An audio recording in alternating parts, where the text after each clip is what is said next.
To discuss the third topic of the harms of your local electric company, I will move on to explain how the electric company generally treats its customers as indentured servants. An indentured servant is a person placed under a work contract without pay for a definite amount of time, historically for about 7 years. I believe this time limit today has expanded to cover an average of a working lifetime, and most of us are forced to endure this indentured service. When you move into an apartment or house, you are handed at least two things for sure: your keys and the phone number for the local electric company. The electric meter has already been installed for you, and you are expected, and most times required, to activate your electric service with your local electric company. Oftentimes the service is already on, awaiting a transfer into your name. This is the textbook example of forcibly being placed under contract, as you are not being given the choice of 1. Not to get the electric service, and 2. Who or what source to get this service from. You see, choice is the only thing that determines if you live in a free society, and in a free market, choice helps regulate prices, since corporate benevolence has historically not worked very well to this end. This contract you've been placed under is quite longer than the 7 years of old. This contract is basically permanent for the foreseeable future. If you move, the process will likely only repeat in another area with another single electric company. Once in this contract, you will have to produce an income high enough to pay for your ever-increasing electric bill and every other bill on time, every month, practically for life, only to receive a service that costs the electric company pennies on each dollar that they deliver to you. The logic for their justification to charge you what they want is simple. Electric companies engage in construction projects. They are allowed to make a profit on those. Then, all along, they generally charge at least two fees for their electric service: an infrastructure fee and the basic electricity fee. So you basically get double charged, once for them building infrastructure and again for the service. This is analogous to your plumber charging you for the service she provided and then charging you again for part of her monthly payments on her vehicle. Additionally, you lack choice to switch electric companies, and the abusive rates and fees that you are made to pay without hope of doing anything about it put you in a position similar to indentured service. These factors oblige you to pay a portion of your income to a permanently assigned lord. The electric company employees, from top to bottom, register this extreme power imbalance. At the realization that you are powerless and the electric company has you by your genitals, they naturally engage in a master and slave, or lord and serve, relationship with you, where you are clearly the slave, the serf, or pauper. This dynamic is more than evident when you call your electric company with any complaint or discrepancy with your bill. Many times the electric company employs call centers dedicated to taking angry customers' calls. These call centers are often people that have nothing to do with the electric company other than collecting their paycheck, and are just contractors or subcontractors trained to take calls and convince you into having your meter read red, or convince you for you to adjust your personal electricity usage. Basically, they are there to calm you down and have you pay what you owe the electric company, often right there over the phone. There are countless horror stories about the relationship of customers and their electric company. I have had several of these awful experiences myself. For example, I once had a working and connected on-grid solar panel system and was using a non-electric stove and clothes dryer for many months. Yet I noticed my electric bills were higher than before I began to use these energy-saving technologies. And when I called to complain about this huge discrepancy, I was dismissed and blamed for having used more energy than before. On more than one occasion, I called complaining of extremely high power bills. At this time, though I lived in an area that produced nuclear power, therefore I thought energy should have been more affordable. But only after I threatened with disconnection did they actually lower my electric bill to what I was actually using, proving that they were in fact overcharging me. There are often detailed reviews that share intimate and heartbreaking experiences. For example, Tani B. from Auburn, Washington wrote on 2/14, 2023. Let me be clear that I am a permanent and totally disabled veteran. Even though I fell behind with my payments last year, it was very tough for me and my family.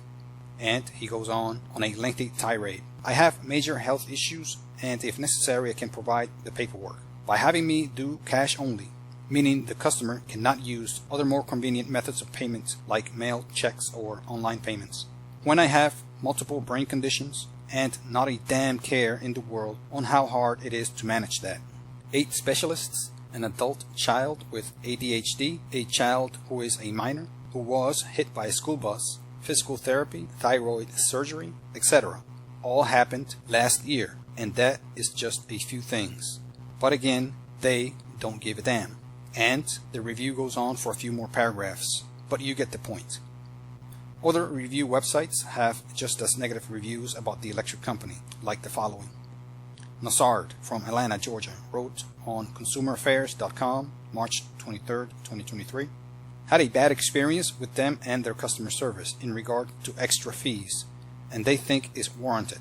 Of course, they think, and because they are a big corporation, nobody is going to call them out on their unreasonable additional charges, and that too, for no effort on their end, $50 probably to press a button, plus the customer service rep speaks over you like you took their money. Be better. Ashley from Savannah, Georgia, wrote on consumeraffairs.com on 11/04/2022, I absolutely hate Georgia Power. They take advantage of being the only option that we have for electricity services. I call customer service 10 times, and each time they will tell me something completely different. They are only concerned about money, and will do unethical things to get the money. They transfer credits without permission. They make it hard for me to get my credit returned to me, and they don't care. I contemplate moving just to get away from Georgia Power. I absolutely hate how they handle business, and once an employee of theirs makes a mistake at your expense, guess what? You're stuck paying more with no other options given. There is no such thing as customer service. I have plenty of experiences of my own with the electric companies I have been a customer for here in the southeast of the United States and in the Caribbean. I have lived so far in the Dominican Republic, Florida, Texas, Georgia, Alabama, and Kentucky. When I was growing up in the Dominican Republic, I experienced electrical power outages or blackouts quite often, and was mostly daily when the power went off, or as we called it, se fue la luz, the light is gone. In fact, in the evenings and nights, power almost always went out for at least a few hours. I estimate there was an electric power crisis in many parts of the mostly impoverished city of Santo Domingo from the moment electricity was available and into the early 2000s. Power generation, I presume, could not satisfy the demands of the growing population there, many of whom were poor peasants flocking into the city and could not pay. Both of my parents and their families had migrated into the city this way. As a child, I recall hearing conversations and reports of widespread non-payment of electric services, as well as mismanagement and corruption within government. I lived in a slum, so perhaps most people there received rationed electrical services which were largely unbilled, and most people I lived around were very poor and hardly made enough money to pay for food and keep a roof over their heads. I don't recall witnessing or hearing about my parents, neighbors, or my friends' parents routinely making payments to the electric company during those years, and I assume most of the population of that city were in similar economic situations, as very few, per my experience, were affluent. Complaints during the power outages were abound because of the loud cries of disappointments I often heard when the power went out, and the many reports on the TV and radio of the rolling blackouts that crippled many parts of the city and its economy. Curiously, I did not mind blackouts much. I was born into them, and considered them as normal as the stars being seen at night. It was largely during this time that adults and children engaged in life at home after a hard day of work or school. As blackouts became less frequent, so did these positive experiences which I was so fortunate to have. The draw of the relatively recent technologies of television, radio, recorded music, and video games drew every child and adult's attention away from each other and into their respective living rooms and devices. Shiny stars and running surrounds were replaced with shiny eyes and faces fixed on lit screens. These were the good times in the darkness of blackouts. But there were other not-so-good effects, I am sure. Perhaps these interruptions caused the economic stagnation of much of the Dominican Republic in those decades. Robberies and other crimes occurred, in part helped by the early darkness, I'm sure. I recall my father being on edge one night as he thought someone may imminently break into our home. Blackouts surely slowed down tasks to be done during dark hours, such as cooking, dishwashing, and schoolwork. But not by much, I don't think. Candlelight was most always available, and the limited lights at night, I believe, brought everyone better sleep and health. The Dominican blackouts of the 1980s and the early 1990s that I lived through were surely not without controversial management of the seemingly critically limited available electricity. The Faro a Colón was an international construction monument mega project conceived since the 1920s and started construction in 1986 in my home island. It is a monument to colonialism and European Catholic Christianity. It is a powerful lighthouse that beamed light onto the sky with such potency that the Christian cross, shaped by light beams reflected from the clouds, could be seen from over 100 kilometers away. The building structure is a huge ziggurat-like cross-shaped mausoleum with tons of high-grade cement and steel, and lined with intricate and expensive stonework and artifacts. It is said that the city was plunged into darkness whenever the lighthouse was turned on during the testing stages of the construction prior to its inauguration. I recall vividly listening to the outraged murmurs and angry comments about it. A lighthouse being built with several tens of millions of 1982 US dollars and taking many millions of watts of power to run, while much of the city languished in poverty, filth, abuse, squalor, and darkness.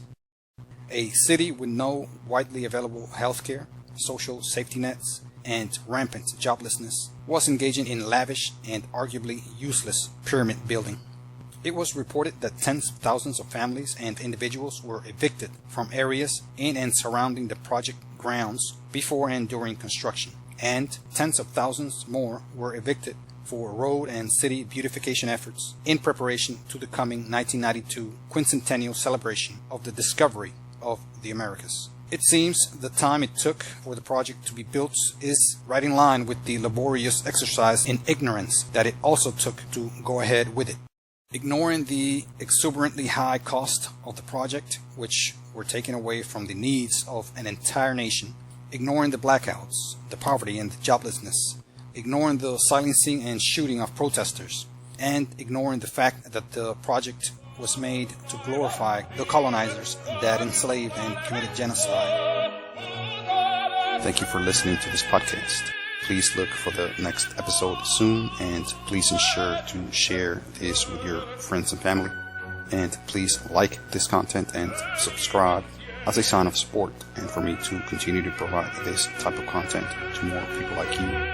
Lastly, if you wish to support this content further, please visit the links provided in this publication. Thank you.